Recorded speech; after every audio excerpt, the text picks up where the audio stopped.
Hello everyone, मैं Neha Chauhan most welcome करती हूँ आप सभी का विजडम क्लासेस के इस ऑनलाइन प्लेटफॉर्म पे। तो कैसे हैं आप सब? आई होप आप सब अच्छे होंगे, बढ़िया होंगे, शानदार होंगे और शानदार ही जो है पढ़ाई कर रहे होंगे। तो जैसा कि आप सभी को पता है, बीटीएससी बिहार स्टाफ नर्स का जो वैकेंसी का जो स्कोर कार्ड है, रिजल्ट जो है वो आउट हो चुका है, आ चुका है। बहुत सारे बच्चों का सिलेक्शन हुआ है। उन सभी को बहुत ज़्यादा बधाइयाँ, उनकी फैमिली वालों को बहुत ज़्यादा बधाइयाँ। बहुत ही बेहतरीन, शानदार, बढ़िया रिजल्ट आया है सभी का। तो इस वीडियो में आपको बताने वाली हूँ कि आपको स्क्रूटनी फॉर्म के लिए क्या-क्या डॉक्यूमेंट जो है वो रिक्वायरमेंट है, क्या-क्या आपको डीवी के लिए जो है डॉक्यूमेंट्स की नीड पड़ेगी, तो हम इस वीडियो में आपको बताने वाले हैं, ठीक है? तो बिना किसी देरी के इस वीडियो को स्टार्ट करते हैं, ठीक है?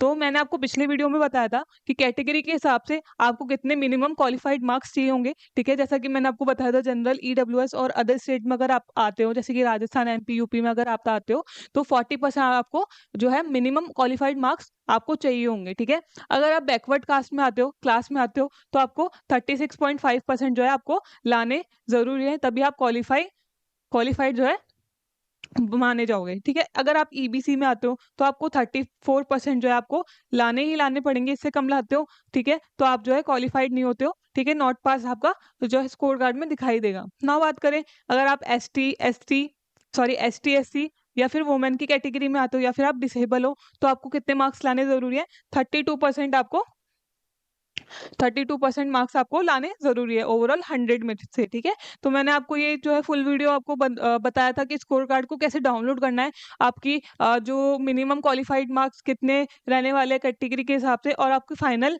जो मेरिट लिस्ट है, ठीक है? जो मैंने इधर लगा दी है, जो आप देख लेना, ठीक है? पिछली वीडियो में मैंने आपको पूरा डिटेल में आपको पूरा समझाया है, तो आप वहाँ पे जाके देख लेना। नाउ बात करें आपके स्कोर कार्ड का क्राइटेरिया क्या जो क्राइटेरिया है उसके बारे में बात करेंगे। तो स्कोर कार्ड का जो क्राइटेरिया है वो 2 टाइप का है, ठीक है? या तो आप पास्ड हो, ठीक है?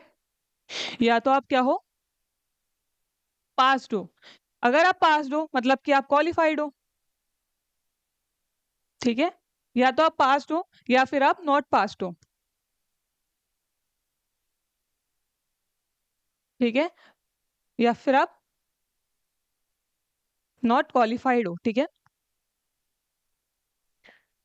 तो आपका जो स्कोर कार्ड का कैटेगरी है, क्राइटेरिया है, उसमें 2 टाइप के जो है क्राइटेरिया आ रहे हैं। आप या तो आप क्वालिफाइड हो, या मतलब कि पास्ड हो, या फिर आप नॉट पास्ड हो, या फिर नॉट क्वालिफाइड हो। अगर आप पास्ड हो, जो भी बच्चे पास्ड है, जो स्टूडेंट जो है वो पास है, तो आपको जो है एक स्क्रूटनी फॉर्म जो है आपको क्या करना पड़ेगा, अगर आप पास हो या फिर क्वालिफाइड हो, एक स्क्रूटनी फॉर्म आपको भरना पड़ेगा, ठीक है? अब स्क्रूटनी फॉर्म क्या होता है? स्क्रूटनी फॉर्म एक ऑनलाइन फॉर्म है, जिसके लिए आपको 4 से 5 दिन का समय दिया जाएगा, ठीक है? बीटीएससी के द्वारा जो है 4 से 5 दिन का समय दिया जाएगा, एक ऑनलाइन फॉर्म है, ठीक है?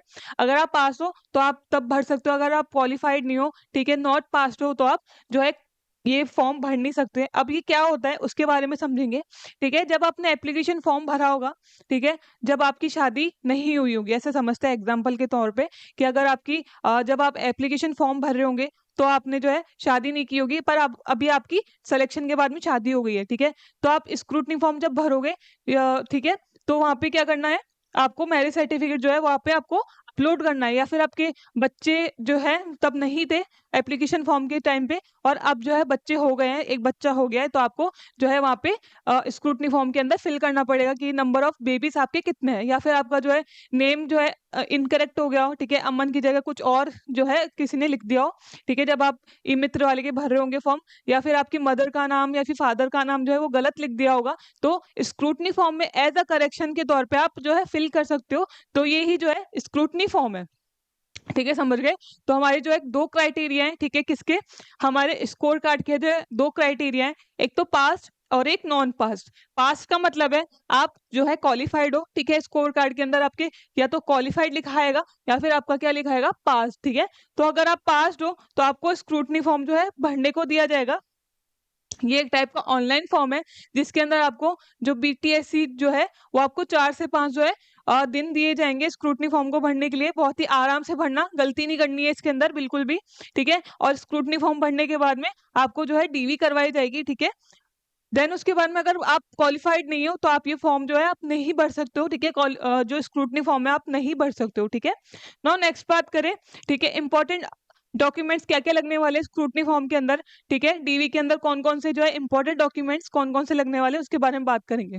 ठीक है, सबसे पहले बात करें 10th की मार्कशीट प्लस 10th की मार्कशीट के साथ में एक सर्टिफिकेट भी लगेगा आपका।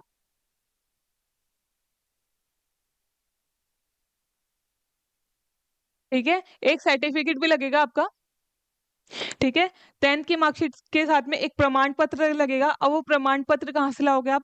आपने देखा होगा आपकी 10th की मार्कशीट के पीछे एक जो है सर्टिफिकेट दिखाई दे रहा होगा, वही प्रमाण पत्र आपको जेरोक्स के तौर पे आपको स्क्रूटनी फॉर्म में लगेगा, या फिर आप जब डीवी करवाओगे तब आपको वो प्रमाण पत्र चाहिए होगा। ठीक है, तो आपको 10th की मार्कशीट के साथ में क्या चाहिए? एक प्रमाण पत्र या फिर सर्टिफिकेट, जो कि आपकी 10th की मार्कशीट के जस्ट पीछे आपको दिखाई दे देगा। देन उसके बाद में बात करें नेक्स्ट डॉक्यूमेंट की, तो है 12th की मार्कशीट प्लस इसके भी पीछे एक सर्टिफिकेट होगा आपके। ठीक है, तो ये चाहिए होगा अपन को, इनकी जेरोक्स करवा के रख लेना आप। ठीक है, और ये अपलोड होंगे स्क्रूटनी फॉर्म के अंदर भी। नाउ बात करें बीएससी नर्सिंग। अगर आपने बीएससी नर्सिंग की है या फिर आपने जीएनएम की है, ठीक है, या फिर आपने जीएनएम की है या फिर आपने बीएससी नर्सिंग की है, तो आपको, अगर आपने बीएससी नर्सिंग की है तो 4 सालों की जो है मार्कशीट आपकी लगेगी, या फिर आपने अगर जीएनएम की है तो आपकी पूरी 3 साल की जो है आपकी मार्कशीट लगने वाली है यहाँ पे स्क्रूटनी फॉर्म एंड टीवी के अंदर। नाउ बात करें आपका रजिस्ट्रेशन, जो आपका आरएन एंड जो आरएम है, ठीक है, रजिस्टर्ड नर्स और रजिस्टर्ड मिडवाइफरी का जो आपका रजिस्ट्रेशन है वो आपके पास होना चाहिए, जो कि एसएनसी स्टेट नर्सिंग काउंसिल और एक आईएनसी से होना चाहिए। ठीक है, रजिस्टर्ड। देन नेक्स्ट डॉक्यूमेंट की बात करें, डिग्री। ठीक है, आपकी कॉलेज की डिग्री होनी चाहिए आपके पास में, अगर आप न्यू हो। ठीक है, अगर आपके पास डिग्री नहीं है तो आपको जो है प्रोविजनल डिग्री आपके पास होनी चाहिए, जो कि आपको कहाँ से मिलेगी? कॉलेज से ही मिलेगी। ठीक है, नो नेक्स्ट की बात करें, नो नेक्स्ट डॉक्यूमेंट क्या है आपका? Course completion certificate. ठीक है, कोर्स कंप्लीशन सर्टिफिकेट क्या होता है? ये भी आपको कॉलेज से ही मिलेगा। ये एक लेटर, जो कॉलेज का लेटर हेड होता है, ठीक है, कॉलेज के लेटर हेड पे होना चाहिए, जिसके अंदर क्या क्या होना चाहिए? एक तो रेफरेंस नंबर होना चाहिए और प्लस प्रिंसिपल के साइन होने बहुत ज्यादा इंपॉर्टेंट है, वो एक बार आप चेक कर लेना अपने कॉलेज से बनवाने से पहले। ठीक है, देन बात करें कास्ट सर्टिफिकेट की, तो कास्ट सर्टिफिकेट आपका बिल्कुल अपडेटेड होना चाहिए आपकी कैटेगरी के अकॉर्डिंग। अगर आप ओबीसी में आते हो या फिर आप एसटी एससी में आते हो या फिर ईडब्ल्यूएस में आते हो, तो आपका जो कास्ट सर्टिफिकेट है वो क्या होना चाहिए? अपडेटेड होना चाहिए। ठीक है, क्या होना चाहिए? अपडेटेड होना चाहिए ना। नेक्स्ट डॉक्यूमेंट की बात करें तो क्या है? Domicile certificate. ठीक है, डोमिसाइल सर्टिफिकेट को अपन हिंदी में क्या बोलते हैं? मूल निवास पत्र। ठीक है, तो आपका मूल निवास पत्र होना चाहिए। ये स्पेशली उन लोगों के लिए जो बिहार से हैं। ठीक है, किन लोगों का है ये? बिहार से, तो इनके पास होना ही होना चाहिए। ठीक है, डोमिसाइल सर्टिफिकेट। ठीक है, बिहार से जो लोग हैं उनका डोमिसाइल सर्टिफिकेट होना ही चाहिए। ठीक है, मूल निवास पत्र होना ही होना चाहिए ना। बात करें एक्सपीरियंस सर्टिफिकेट, अगर आपने एप्लीकेशन फॉर्म भरते टाइम पे एक्सपीरियंस अपना लगाया है तो आपके पास में एक्सपीरियंस सर्टिफिकेट होना ही होना चाहिए। ठीक है, तो ये स्क्रूटनी फॉर्म एनडीवी के अंदर आपको लगेगा ही। ठीक है, ना बात करें आपके पास आपका आधार कार्ड होना चाहिए। ठीक है, देन बात करें फोटो की, तो स्क्रूटनी फॉर्म के अंदर हमेशा याद रखना लाइव फोटो जो है होनी चाहिए। लाइव फोटो क्लिक करने का एक ऑप्शन आएगा। ठीक है, जिसमें आपका क्या होना चाहिए? एक वाइट बैकग्राउंड होना चाहिए।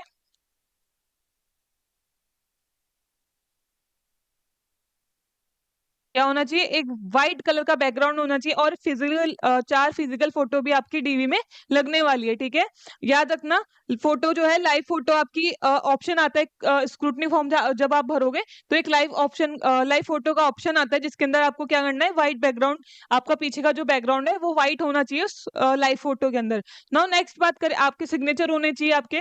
ठीक है, देन नेक्स्ट डॉक्यूमेंट की बात करें, आपका कैरेक्टर सर्टिफिकेट होना चाहिए। इसमें 3 कैरेक्टर सर्टिफिकेट मांगे जाएंगे आपको scrutiny form and as well as DV के अंदर। ठीक है, 3 सीसी जो है, 3, इसको शॉर्ट फॉर्म में सीसी भी बोलते हैं।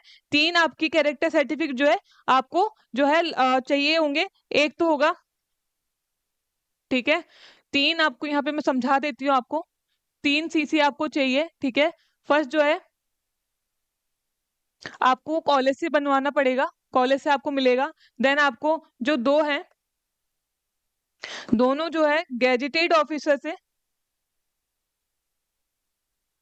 गैजेटेड ऑफिसर से आपको बनवाने पड़ेंगे। ठीक है, ये जो 2 गैजेटेड ऑफिसर्स आपको बनेंगे, तो वो एज सिंपली एक स्टेशनरी दुकान पे आपको कैरेक्टर सर्टिफिकेट मिल जाएंगे, 1-1 2-2 रुपए की मिलते हैं। ठीक है, तो आपको वो लेके आने हैं और बस इनके सील साइन होंगे उसके ऊपर। ठीक है, यही भर के देंगे वो। ठीक है, तो हमेशा याद रखना 3 जो है कैरेक्टर सर्टिफिकेट चाहिए होंगे आपको। एक तो कॉलेज से मिलेगा ही आपको, और 2 जो है गैजेटेड ऑफिसर से बनवाने होंगे आपको। तो ठीक है, तो ये रहे डॉक्यूमेंट, एक बार रिपीट कर लेते हैं वापस से। ठीक है, 10th 12th की मार्कशीट चाहिए, प्लस इनके सर्टिफिकेट चाहिए। बीएससी, अगर आपने बीएससी कर रखी है, बीएससी नर्सिंग कर रखी है, तो आपको 4 साल की मार्कशीट की रिक्वायरमेंट होगी, या फिर अगर आपने जीएनएम कर रखी है तो आपको 3 साल की जो है रिक्वायरमेंट होगी मार्कशीट की। ठीक है, नाउ बात करें रजिस्ट्रेशन की, आपको रजिस्ट्रेशन चाहिए होगा आरएन आरएम वाला। ठीक है, देन बात करें डिग्री की, डिग्री नहीं है तो प्रोविजनल सर्टिफिकेट मिलता है कॉलेज से, वो आपको लगाना जरूरी है। ठीक है, नाउ बात करें कोर्स कंप्लीशन सर्टिफिकेट की, जो कि आपके कॉलेज के लेटर हेड पे बनेगा, जिसके अंदर रेफरेंस नंबर एंड आपके प्रिंसिपल के साइन होने बहुत ज्यादा जरूरी है। ठीक है, नाउ बात करें कास्ट सर्टिफिकेट की, तो कास्ट सर्टिफिकेट आपका अपडेटेड होना चाहिए। देन आपका मूल निवास पत्र होना चाहिए, जो कि लोग बिहार के हैं। ठीक है, बिहार के जो लोग हैं उनका डोमिसाइल सर्टिफिकेट होना चाहिए। देन बात करें एक्सपीरियंस सर्टिफिकेट, अगर आपने एक्सपीरियंस का सर्टिफिकेट, अगर एक्सपीरियंस लगा रखा है एप्लीकेशन फॉर्म में, ठीक है, तो आपको एक्सपीरियंस सर्टिफिकेट भी चाहिए होगा। आधार कार्ड चाहिए, फोटो चाहिए, 4 फिजिकल फोटो, प्लस जो स्क्रूटनी फॉर्म के अंदर ऑप्शन जो आता है लाइव फोटो का, जिसके अंदर व्हाइट बैकग्राउंड होना बहुत जरूरी है। नाउ बात करें सिग्नेचर होने जरूरी है आपके। ठीक है, और 3 जो है कैरेक्टर सर्टिफिकेट नीड होगी, जिसके अंदर एक तो है कॉलेज से मिलेगा, और जो 2 है वो आपके गैजेटेड ऑफिसर से बन के जो आएगा। ठीक है, नौ बात कर ले, अगर आप YouTube पे हो तो हमारे चैनल को सब्सक्राइब कर दीजिएगा। अगर आप टेलीग्राम पे हो तो विजडम नर्सिंग क्लास से हमारा जो है चैनल है उसको ज्वाइन कर लीजिएगा। अगर आप टेलीग्राम पे हो तो जो है आप विजडम क्लासेस को फॉलो कर लीजिएगा, ये हमारे ऑनलाइन प्लेटफॉर्म्स है। ठीक है, तो ये है आज का हमारा बिहार नर्सिंग स्टाफ का जो स्कोर कार्ड आया था, उसके लिए क्या क्या इंपॉर्टेंट डॉक्यूमेंट्स है। ठीक है, उसके लिए हमने बात करी है। तब तक के लिए थैंक यू सो मच। जय हिंद, जय भारत।